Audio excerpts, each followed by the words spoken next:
ওই ট্রাম্পকে বুঝিয়ে দেওয়ার সময় এসেছে। মুসলমানরা নতজানু নয়, ইতিহাস জানতে হবে।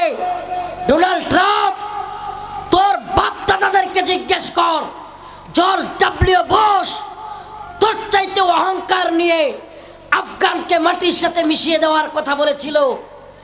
আফগান জাতি দেখিয়েছে, ইতিহাস সাক্ষী, আফগানদেরকে মাটির সাথে মেশানো যায় নাই। জর্জ ডব্লিউ বুশ এবং তার প্রেতাত্মারা মাটির সাথে মিশে গেছে। আফগান থেকে এমন ভাবে লাঞ্ছিত হয়ে বিদায় নিতে হয়েছে, পৃথিবী দেখেছে। জর্জ ডব্লিউ বুশ পরাজিত হয়েছে, আল্লাহ এবং তার রাসূলের দল তালেবান বিজয়ী হয়েছে।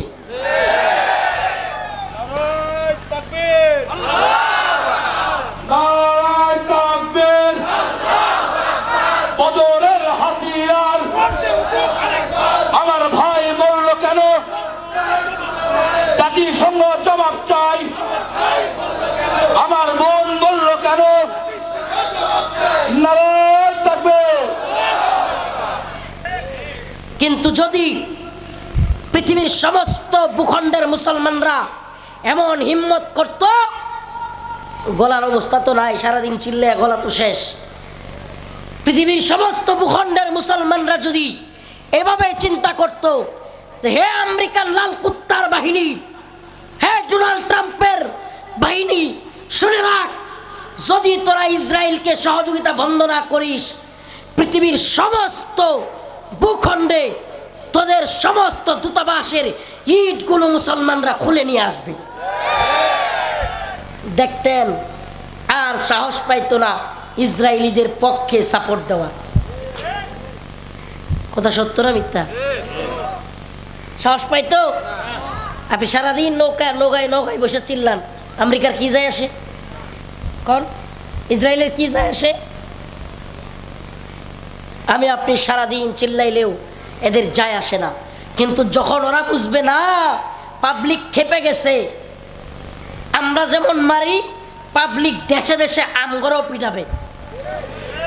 আমি তো বলি শুধুমাত্র দূতাবাস ঘেরাও নয়, পুরা পৃথিবীর মুসলিম উম্মার প্রয়োজন প্রত্যেকটা দেশের আমেরিকান এম্বাসিগুলোর ইটগুলো খুলে নিয়ে থাপড়ায়া প্রত্যেকটা আমেরিকায় পাঠান। এদেশে আওয়ামী লীগ থাকতে ভারতের বিরুদ্ধে কথা বলা যতটা রিস্কি, এখন আমেরিকার বিরুদ্ধে বলাও অবশ্যই কঠিন বিষয়। কিন্তু একটা কথা মনে রাখবেন, দ্বীনের প্রয়োজনে, ঈমানের প্রয়োজনে, উম্মার প্রয়োজনে যখন প্রয়োজন ভারতের বিরোধিতা করব, যখন প্রয়োজন আমেরিকার বিরোধিতা করব, যখন প্রয়োজন আওয়ামী লীগের বিরোধিতা করব, নতুন করে যদি কেউ আমেরিকা কিংবা ভারতের দালালি করে, আওয়ামী লীগের মতো নতুন কোনো দল কিংবা নতুন কোনো সরকার, আমরা তাদেরও বিরোধিতা করব। এটা ঈমানের দাবি।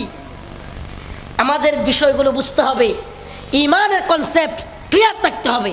আমি মুসলমান, আমি ঈমানদার। আলহামদুলিল্লাহ, এত সহজে হয়ে যাবে চিন্তা করি নাই। আমেরিকান এম্বাসির দিকে পিকআপ নিয়ে অল্প কিছু মানুষ নিয়ে রওনা হয়ে গিয়েছিলাম। আল্লাহ পাক গায়বী মদদ দিয়েছেন, প্রশাসন হেল্প করেছে।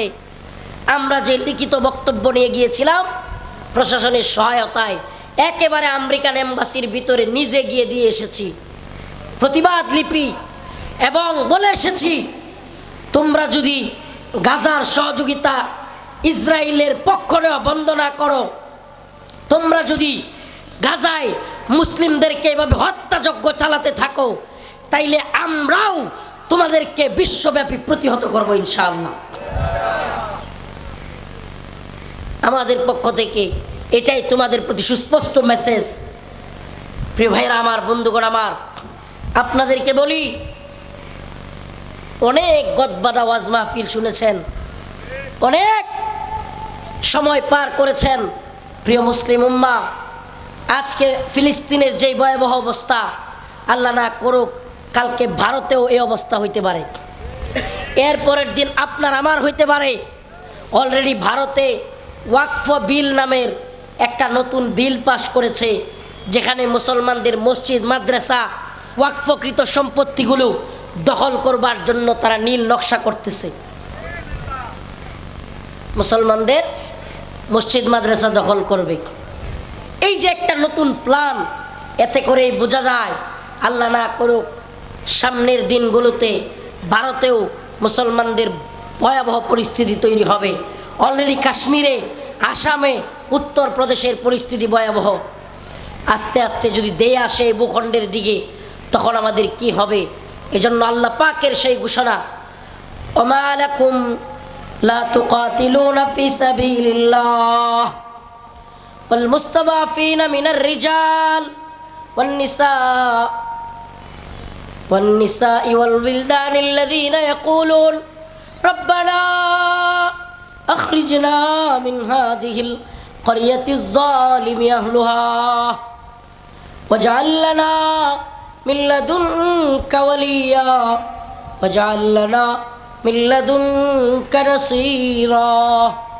আয় আল্লাহ, ফিলিস্তিনের মুসলমানেরা, পৃথিবীর সমস্ত নির্যাতিত নিপীড়িত ভূখণ্ডের মুসলমানেরা আল্লাহকে ডেকে ডেকে বলছেন, রব্বানা, আয় আমাদের প্রভু, আয় আমাদের মালিক, পৃথিবীর সমস্ত সাহায্য বন্ধ হয়ে গিয়েছে, পৃথিবীর সমস্ত দরজাগুলো বন্ধ হয়ে গিয়েছে।